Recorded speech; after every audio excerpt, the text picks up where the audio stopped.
Magandang hapon mga kababayan. Nandito po tayo sa Subang Dako, Mandawi City mga kababayan ha. Papunta tayo sa sentro Mandawi City. By the way mga kababayan, so magbibigay lang po tayo ng comment kung anong comment ninyo rito, tama ba o mali. So tayo mag-share ng comment upang mabigyan natin ng tamang katuturan itong mga bagay-bagay sa ating bansa. So by the way mga kababayan, so bago tayo magpatuloy, so hihilingin ko lang sa inyo ang pag-subscribe sa aking channel. Pindutin mo lang yung button, subscribe button, dayon i-like and share ang aking video. Panonood, salamat sa pagpanood sa aking channel mga kababayan. Dayon subscribe mo kabayan kasi malapit na ako makapag-live ha. So isa ka doon mga kabayan, kung i-subscribe ako, so maraming salamat sa inyo. Makapag-live ako bilang tulong mo na rin sa akin mga kababayan. By the way mga kababayan, ito ang ating comment. So May 7 magkakaroon ng rally ang Maisog Rally sa Dumaguete.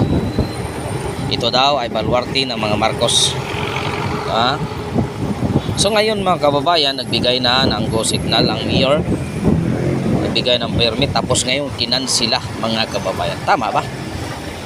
Mga kababayan, kung itong bagay na ito at baluarte pa ng mga Marcoses, bakit sila matatakot mag-rally ang Maisog Rally sa Dumaguete City? Bakit sila matatakot mga kababayan? Tama ba? Tama ba mga kababayan na kansilahin ang permit upang hindi makapag-rally ang mga Maisog Rally sa Dumaguete? Bakit mga kababayan? Hindi tama ang kanilang ginagawa. Pinipigilan nila ang karapatan ng mamamayan. Pinipigilan nila mga kababayan. Lalong tumatapang ang tao kapag pinipigilan mo. Yan ang katotohanan mga kababayan. Sa iyong palagay mga kababayan, kung kagustuhan mo ang isang tao, kapag kagustuhan mo tapos pinipigilan ka, lalong magwawala ka. Dahil kagustuhan mo yun. Bakit ayaw mo? Anong meron? So ang resulta dyan mga kababayan, magwawala ka.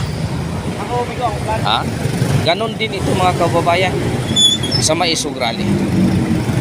Unti-unting pinipigilan ang mag-rally. Ngayon, kung sabihin ninyo, kung akala nila wala sa batas, sa 1987 Constitution,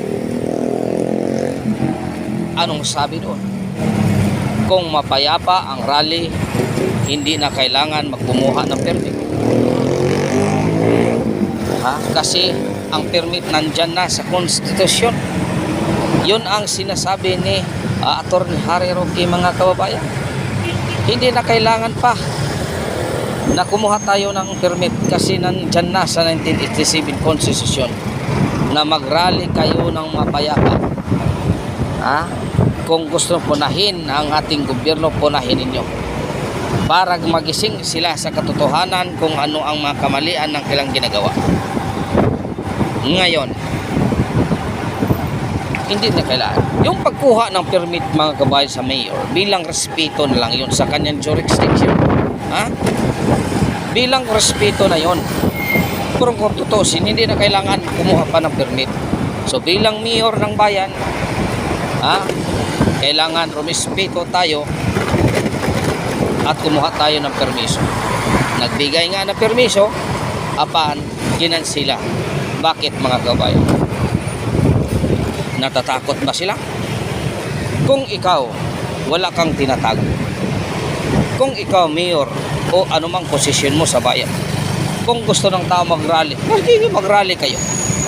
Wala naman akong kasalanan ginawa. Ginawa ko ang katotohanan. Ginawa ko ang karapatan, pagserbisyo para sa tao. Ngayon, kung wala kang tinatago. Bakit ka matatakot? Ha? Bakit ka matatakot? Matatakot ka? Bakit? Napunahin ang iyong ginagawa. Huwag kang matakot. Ha? Huwag kang yung matakot, mga kababayan. Bakit matatakot sila? Bakit matatakot sila na punahin ang kailang ginagawa na hindi takot? Ito mga kababayan, ito ang sinasabi nila. Unti-unti nang minamarsyalo tayo. Hindi nyo lang namamalayan.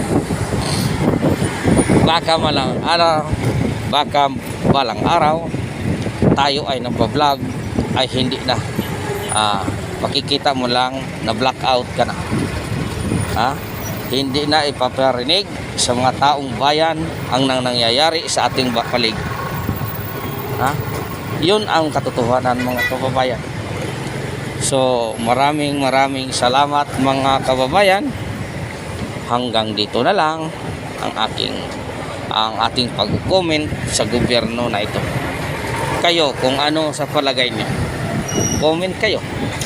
I-share mo sa taong bayan ang ating hinanaing ng bawat Pilipino. Kagaya ngayon, mas lalong lumala ang sitwasyon. Sige mga kababayan, nandito na tayo sa Mandawi, City, Province of Cebu. So maraming salamat. God is good all the time. All the time. God is good. Pitching your kaninyong tanan. Makaahon rin tayo mga kabayan. Huwag kayong mag-alala. Hanggat na nandyan ang Panginoon,